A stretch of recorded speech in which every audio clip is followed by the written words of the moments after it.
അത് ബ്ലോഗിലേക്ക് എല്ലാവർക്കും സ്വാഗതം. നമ്മൾ ഇന്ന് ഇഞ്ചി എങ്ങനെയാണ് പറമ്പിൽ നടന്നത്, ഇഞ്ചി കണ്ടം വെച്ചിട്ട് ഇഞ്ചി എങ്ങനെ നടന്നതെന്നാണ് നമ്മൾ കാണിക്കുന്നത്. അപ്പോൾ പുതുമഴ പെയ്ത് കഴിഞ്ഞാൽ അന്നേരം നമുക്ക് ഇഞ്ചി നടാൻ പറ്റുന്നതാണ്. ഒരു ഏപ്രിൽ അവസാനം മെയ്യോടുകൂടി നമുക്ക് ഇഞ്ചി നടാൻ പറ്റുന്നതാണ്. നമ്മൾ ഇതേപോലെ ഇഞ്ചിക്കണ്ടം ഇതേപോലെ ഇങ്ങനെ ഞാൻ നേരത്തെ കളച്ച് വൃത്തിയാക്കി വെച്ചിരിക്കുന്നതാണ്. അപ്പോൾ ഇതേപോലെ നമ്മൾ ഇഞ്ചിക്കണ്ടം ഇങ്ങനെ നല്ല ലെവലാക്കി അതിൻ്റെ നല്ല പരുവത്തിൽ നമ്മൾ ഇങ്ങനെ ചെയ്യും. അപ്പം കാണിച്ചാൽ ഇതേ പൊക്കി വെക്കുന്നതിന് പ്രധാനപ്പെട്ട കാണിച്ചാൽ നമ്മൾ ഇതിനകത്ത് നീർവാഴ്ച നന്നായിട്ടുണ്ടാകണം. ഇഞ്ചിൻ്റെ ചുവട്ടിൽ ഒരിക്കലും ഇത് വരാൻ പാടില്ല, വെള്ളം നിൽക്കാൻ പാടില്ല. അപ്പോൾ നീർവാഴ്ച നന്നായിട്ട് ഉണ്ടാകണം. അപ്പോൾ ഈ നീർവാഴ്ച നന്നായിട്ടുണ്ടാകുമ്പോഴാണ് നമ്മൾ ഇതേപോലെ തന്നെ ഇഞ്ചിക്കണ്ടം വെട്ടി നല്ല പൊക്കി നല്ലതാക്കി കല്ലുകളൊക്കെ കളഞ്ഞ് ആദ്യമേ തന്നെ ഏപ്രിൽ മെയ് ആകുമ്പോഴത്തേനും തന്നെ നമ്മൾ ഭൂമിയെല്ലാം കളച്ച് വൃത്തിയാക്കി നമ്മൾ കുമ്മായൊക്കെ ഇട്ട് അതുപോലെ തന്നെ വേപ്പിനാക്ക് നെല്ലുപൊടിയൊക്കെ ഇട്ട് നമ്മൾ ഇതേപോലെ ഇഞ്ചിക്കണ്ടം നമ്മൾ റെഡിയാക്കി പുല്ലൊക്കെ കളഞ്ഞ് നമ്മൾ റെഡിയാക്കി വെക്കും. ആ റെഡിയാക്കി വെക്കുന്നതിനകത്താണ് നമ്മൾ പിന്നീട് ചെറിയ ചെറിയ വിത്തുകളാക്കി നമ്മൾ നടന്നത്. അപ്പം നമുക്കിനി എങ്ങനെയാണ് വിത്ത് നടന്നതെന്ന് ഞാൻ നിങ്ങളെ ഇപ്പോൾ കാണിച്ചു തരുന്നതാണ്. ആ കുഞ്ഞ് തൂമ്പയ്ക്ക് നമ്മൾ ഇതേപോലെ കുഴികൾ നമ്മൾ എടുക്കുക. നിശ്ചിത അകലത്തിൽ നമ്മൾ ഇങ്ങനെ കുഴികൾ എടുക്കുക. ആ കുഴികൾ എടുത്തതിന് ശേഷം ആ കുഴികളിലേക്കാണ് നമ്മൾ നല്ല പ്രത്യേകം ശ്രദ്ധിക്കേണ്ട ഒരു കാര്യം വെച്ചാൽ ഈ കുഴിയിൽ ഒരിക്കലും കല്ലോ അങ്ങനെ അത്ര ഒന്നും പാടില്ല. കല്ല് കണ്ട് അന്നേരം നമ്മളത് എടുത്ത് ഒഴിവാക്കി കളയുക. പുല്ല് വരാൻ പാടില്ല, കളകളൊന്നും വരാൻ പാടില്ല, അതൊക്കെ നമ്മൾ എടുത്ത് കളയണം. അപ്പോൾ ശരിക്കും ഇഞ്ചിക്ക് വളരാൻ പറ്റുന്ന രീതിയിൽ പ്ലാസ്റ്റിക്കിൻ്റെ കഷ്ണങ്ങളോ അതേപോലെ തന്നെ മറ്റേ അങ്ങനത്തെ കല്ലുകളോ അങ്ങനെ ഒന്നും നമുക്ക് ഇതിനകത്ത് വരാൻ പാടില്ല. അതെല്ലാം നമ്മൾ ശ്രദ്ധയോടുകൂടി നമ്മൾ എടുത്ത് കളഞ്ഞ് നല്ല ഭംഗിയാക്കി നമ്മൾ വെച്ചാൽ മാത്രമേ ഇഞ്ചി നമുക്ക് നന്നായിട്ട് വിളവെടുക്കാൻ നമുക്ക് സാധിക്കുകയുള്ളൂ. അപ്പം എല്ലാ കൂട്ടുകാരും ചെയ്യുന്നത് വെച്ചാൽ ഇതേപോലെ തന്നെ നന്നായിട്ട് ഇഞ്ചി, കാരണം വെച്ചാൽ നമുക്കറിയാം ഇഞ്ചി ഒരു സുഗന്ധദ്രവ്യമാണ്. അത് മാത്രമല്ല, സുഗന്ധദ്രവ്യത്തെക്കാൾ കൂടുതൽ ഔഷധ ഗുണമുള്ള ഒരു സംഭവമാണ് ഇഞ്ചി. അപ്പോൾ ഇത്രയും ഔഷധ ഗുണമുള്ളത് ഇഞ്ചിയെ നമ്മൾ വീട്ടിൽ തന്നെ നമ്മുടെ ആവശ്യത്തോടെ നമുക്ക് വളർത്താൻ പറ്റുന്നതാണ്. നമ്മളിപ്പം ആദ്യകാലത്തൊക്കെ നമ്മൾ സമയമാക്കി, ഇപ്പം നമുക്ക് സമയമൊന്നുമില്ല. ഏത് സമയത്ത് വേണമെങ്കിൽ നമുക്ക് ഇഞ്ചി നടാം. എന്നാലും ഏപ്രിൽ മെയ് മാസമാണ് നമ്മൾ ഇഞ്ചി നടേണ്ട പ്രധാനപ്പെട്ട സമയം. ഏപ്രിൽ മെയ് മാസമാണ്. അപ്പോൾ ഏപ്രിൽ മെയ് മാസം തന്നെ ആ പുതുമഴയൊക്കെ കിട്ടിയതിന് ശേഷമാണ് നമ്മൾ ഇഞ്ചി വിത്ത് ശരിക്കും നമ്മൾ നടേണ്ടത്.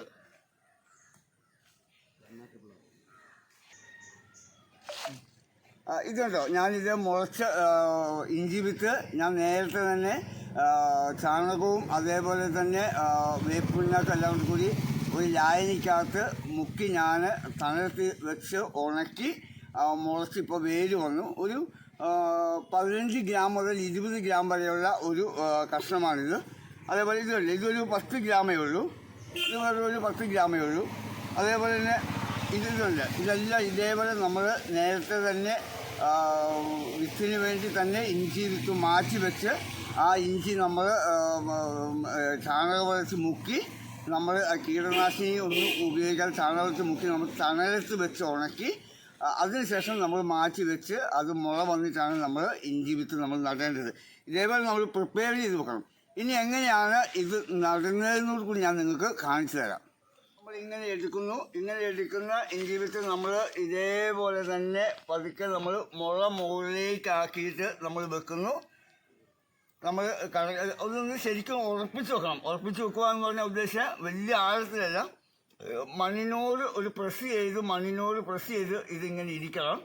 അപ്പോൾ എങ്കിലേ അതിന് ശരിയായ രീതിയിലുള്ള മുളകൾ വന്ന് അല്ലെങ്കിൽ ശരിയായ രീതിയിൽ വരുള്ളൂ.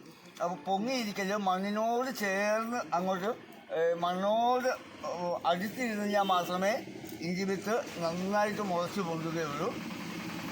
ഇതേപോലെ തന്നെ നമ്മൾ ഒരു ഭൂമിയോട് ചേർത്ത് നമ്മൾ പതിച്ച് ആണ് ഇഞ്ചി വിത്തത്. അപ്പോൾ ഇനി ഇത്രയും നമ്മൾ ചെയ്തു. ഇഞ്ചി വിത്ത് ഇവിടെ നട്ട് ഞാൻ കാണിച്ചു. ഇനി ഞാൻ നിങ്ങളെ അടുത്ത സെഷനിലേക്ക് ഞാൻ കാണിച്ചു തരാം.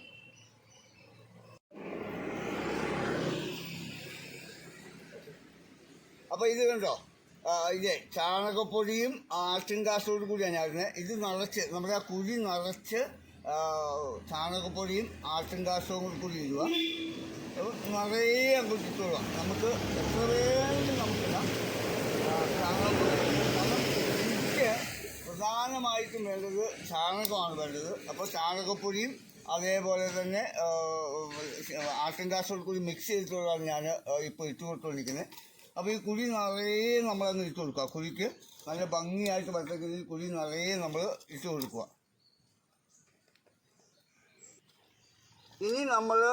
ഇനി ഇതിൻ്റെ ഇഞ്ചി മുളച്ച് പൊന്തിയതിന് ശേഷം നമ്മൾ ഇതിന് ചെയ്യുന്നതെന്ന് വെച്ചാൽ നമ്മൾ ചാണകം കലക്കിയിട്ട് ലൈറ്റായി ചാണകം കലക്കി നമ്മൾ ഒഴിക്കുക ചെയ്യുന്നത്.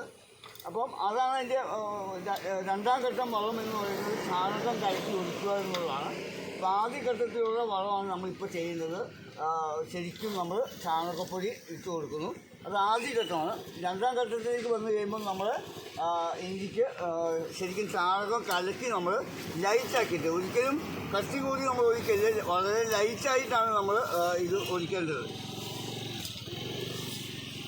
അപ്പോൾ നമ്മൾ എല്ലാ കുഴിക്കകത്തും നമ്മൾ ഇതിട്ട് കഴിഞ്ഞു. അപ്പം നമ്മൾ പ്രധാനമായിട്ട് ശ്രദ്ധിക്കേണ്ടത് ഇഞ്ചി എന്ന് പറയുന്നത് ഒരു സുഗന്ധദ്രവ്യമാണ്. എന്നാൽ അതിനേക്കാൾ കൂടുതൽ ഇത് ഔഷധ ഗുണമായിട്ടാണ് ഉപയോഗിക്കുന്നത്. അപ്പം നിങ്ങൾ ചേർനാട്ട് ബ്ലോഗ് ഇതുവരെ സബ്സ്ക്രൈബ് ചെയ്യാതെയാണ് കാണുന്നതെങ്കിൽ നിങ്ങൾ ദയവായിട്ട് നിങ്ങൾക്ക് ചാനൽ ഇഷ്ടപ്പെട്ടാൽ നിങ്ങൾ സബ്സ്ക്രൈബ് ചെയ്യുക. അതേപോലെ നിങ്ങളുടെ സുഹൃത്തുക്കൾക്ക് കാണാൻ വേണ്ടി നിങ്ങൾ അയച്ചു കൊടുക്കുക. നിങ്ങൾ ലൈക്ക് ചെയ്യുക, നിങ്ങൾ കമൻറ്റ് ചെയ്യുക. നിങ്ങളുടെ അഭിപ്രായങ്ങൾ വന്നാലാണ് നമുക്ക് ഇത് കൃത്യമായിട്ട് നമുക്കിത് നല്ല പുതിയ വീഡിയോസ് നമുക്ക് നോക്കാൻ കഴിയുന്നത്. അപ്പോൾ ഇതേപോലെ ഒത്തിരി മണ്ണൊന്നും വേണ്ട. നമ്മൾ വളരെ കുറച്ച് മണ്ണ് മാത്രമേ ഇഞ്ചിയുടെ മുകളിൽ ആവശ്യമുള്ളൂ. വളരെ കുറച്ച് മണ്ണ് മാത്രം നമ്മൾ ഇട്ടാൽ മതി. വളരെ കുറച്ച് മണ്ണിട്ട് നമ്മൾ ഇഞ്ചിൻ്റെ മുകളിൽ ഇങ്ങനെ മൂടിയിടുക. ഇങ്ങനെ മൂടിയിട്ടതിന് ശേഷം നമ്മൾ എന്ത് ചെയ്യുന്നത് വെച്ചാൽ ഇഞ്ചിക്ക് ചൂടൽ കൊടുക്കണം. ഇഞ്ചിക്ക് നല്ല ചൂടൽ ചൂടടിക്കാൻ പാടില്ല. അവിടെ നമുക്ക് ചൂടലിടണം. ഞാൻ ചൂടലിടുന്നത് എങ്ങനെയാണെന്ന് ഞാൻ നിങ്ങൾക്കിപ്പോൾ കാണിച്ചു തരുന്നതാണ്. ഉണങ്ങിയ ഇല എടുത്ത് വെച്ചിട്ടുണ്ട്. നല്ല ഉണങ്ങിയ പ്ലാവിൻ്റെ ഇലയാണ് എനിക്ക് കിട്ടിയിരിക്കുന്നത്. അപ്പോൾ അത് ഇച്ചിരി ഞാൻ മഴയത്ത് ഇച്ചിരി ഞാൻ നനച്ചു. അപ്പോൾ നനച്ചിട്ട് ഇതിൻ്റെ മുകളിലേക്ക് നമ്മൾ അത്തിയായിട്ട് അങ്ങ് ഇട്ട് കൊടുക്കുക. നല്ല രീതിയിൽ നമ്മൾ ഇട്ട് കൊടുക്കുക. കരിയില നല്ല ജൈവ വളമാണ്. ഈ കരിയില ഉണങ്ങിയ ഇലകൾ എപ്പോഴും നല്ല ജൈവ വളമാണ്. അപ്പോൾ നമുക്ക് ഇഞ്ചിക്ക് ഈ ജൈവവളം കൂടി നമ്മൾ ചാണകപ്പൊടി ഇട്ടു, അതുകൂടാതെ ഈ ജൈവവളം കൂടി ചെന്ന് ഇഞ്ചിക്ക് വളരെ നല്ലതാണ്. നല്ല വളക്കൂടോടുകൂടി, നല്ല ആസ്തിയോടുകൂടി, നല്ല ഭംഗിയോടുകൂടി ഇഞ്ചി വളർന്നു വരുന്നതാണ്. അപ്പം നിങ്ങളെല്ലാവരും ഇതേപോലെ തന്നെ ഇഞ്ചി നമുക്ക് വീട്ടിലെ ആവശ്യത്തിനുള്ള ഇഞ്ചി നമ്മൾ വീട്ടിൽ തന്നെ നമ്മൾ ഉണ്ടാക്കിയെടുക്കുക. അപ്പം ഇനി ഞാൻ ഒരു കാര്യം കൂടി കാണിച്ചു തരാം നിങ്ങളെ.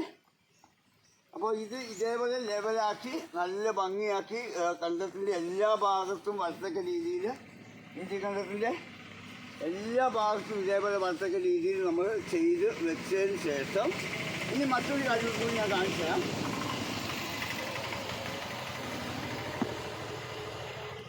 അപ്പോൾ ഇതുണ്ടല്ലേ, ഞാൻ മറ്റേ ചാക്കിൽ നട്ട ഇഞ്ചി കണ്ടില്ലേ. അപ്പോൾ ഇതിൽ 1, 2, 3, 4, 5 മുള വന്നു. ഇതിൽ 1 വന്നുള്ളൂ. അതിലൊരു 9 10 അപ്പുറത്തിനകത്ത് 12 അപ്പോൾ നമ്മുടെ ഈ ചാക്കിലും ഞാൻ നട്ടിട്ടുണ്ട്, ഗ്രോ ബാഗിലും നട്ടിട്ടുണ്ട്, അതുപോലെ തന്നെ പറമ്പിൽ വേറെ സ്ഥലത്തിട്ടുണ്ട്. ഈ ചാക്കിലും ഇതിലൊക്കെ നടുന്നതെന്ന് വെച്ചാൽ നമുക്ക് മണ്ണില്ല എങ്കിൽ, അല്ലെങ്കിൽ നമുക്ക് പറമ്പില്ല എങ്കിൽ, നമ്മുടെ വീട്ടാവശ്യത്തിന് വേണ്ടി ആവശ്യത്തിനുള്ള ഇഞ്ചി നമുക്ക് ഈ ചാക്കിൽ നിന്നോ ഗ്രോ ബാഗിൽ നിന്നോ നമുക്ക് ഉൽപ്പാദിപ്പിച്ചെടുക്കാം. അപ്പം നമുക്കിപ്പോൾ കടയ്ക്ക് ആവശ്യമുണ്ടെങ്കിൽ കടയിൽ പോയി മേടിക്കണമെങ്കിൽ 200 രൂപ കൊടുത്താലേ കടയിൽ നിന്ന് നമുക്ക് ഇത് ലഭ്യമാവുള്ളൂ, ഇഞ്ചി ഇപ്പോൾ ലഭ്യമാവുള്ളൂ. അപ്പം നമുക്ക് ഇതേപോലെ തന്നെ ഗ്രോ ബാഗിലായാലും ചാക്കിലായാലും വളരെ സിമ്പിളായിട്ട് നമ്മുടെ അടുക്കളത്തോട്ടിൽ നമുക്ക് ഇഞ്ചി നട്ട് പിടിപ്പിക്കാൻ പറ്റുന്നതാണ്. പിന്നെ പുറത്ത് സ്ഥലം ഉണ്ടെങ്കിൽ കണ്ടം വെട്ടി വലുതായിട്ട് നമ്മൾ നടുക, വ്യവസായ അടിസ്ഥാനത്തിലും അല്ലാതെ നടുക. ഇല്ല എങ്കിൽ നമുക്ക് ഇതേപോലെ ചാക്കിൽ ഗ്രോ ബാഗിൽ നമ്മുടെ അടുക്കളത്തോട്ടിൽ നട്ട് കഴിഞ്ഞാൽ ധാരാളം ഇഞ്ചി നമുക്ക് ലഭ്യമാകുന്നതാണ്. അപ്പോൾ ഇത് കണ്ടോ, ഇത് ആണ് തെങ്ങിൻ്റെ ഓലമരത്തിലാണ്. നമ്മൾ കോഴികളൊന്നും ഇത് ചകഞ്ഞ് കളയാതിരിക്കാൻ വേണ്ടി ഇഞ്ചിയിൽ ഓലമരം നമ്മളൊക്കെ ഇഞ്ചിയുടെ ഓലമല്ലി നമ്മൾ ഇങ്ങനെ ഇടാവുള്ളൂ. ഇങ്ങനെ ഇടല്. ഇങ്ങനെ ഇട്ട് കഴിഞ്ഞാൽ ഇതിൻ്റെ അകത്തേക്ക് ഇഞ്ചിൻ്റെ മുള വന്ന് കയറും. ഇപ്പോൾ ഈ ഓലല്ലേ, ഈ ഓലൻ്റെ അകത്തേക്ക് ഇഞ്ചിയുടെ മുള വന്ന് കയറി ഇഞ്ചിൻ്റെ വിത്ത് മറ്റേ ശരിക്കും മുളയ്ക്കാതിരിക്കും. അതുകൊണ്ട് നമ്മൾ ഇത് ഇങ്ങനെ ഇടാവുള്ളൂ. ഇങ്ങനെ ഇട്ട് കഴിഞ്ഞാൽ വെള്ളമായാലും ഇതിൻ്റെ മുകളിൽ വന്ന് വീഴുകയുള്ളൂ. അപ്പോൾ ഒരിക്കലും നമുക്ക് ഇഞ്ചി വിത്ത് കേടായി പോവില്ല, നന്നായിട്ട് നമുക്ക് മുളച്ച് വരും. കോഴികളാണെങ്കിൽ ശരി പോവില്ല. അപ്പോൾ നിങ്ങൾക്ക് എല്ലാവർക്കും ഈ വീഡിയോ ഇഷ്ടപ്പെട്ടെന്നാണ് ഞാൻ കരുതുന്നത്. അപ്പോൾ ഇനി അടുത്ത വീഡിയോ, ഇത് നല്ല വീഡിയോ ഉണ്ടാക്കാൻ വേണ്ടി നിങ്ങളുടെ കമൻറ്റുകൾ, നല്ല നല്ല കമൻറ്റുകൾ നിങ്ങൾ ഇടുക, നിങ്ങളുടെ അഭിപ്രായം നിങ്ങൾ രേഖപ്പെടുത്തുക. അപ്പം അടുത്തൊരു വീഡിയോ കാണുന്നതും വരെ okay, bye bye, thank you.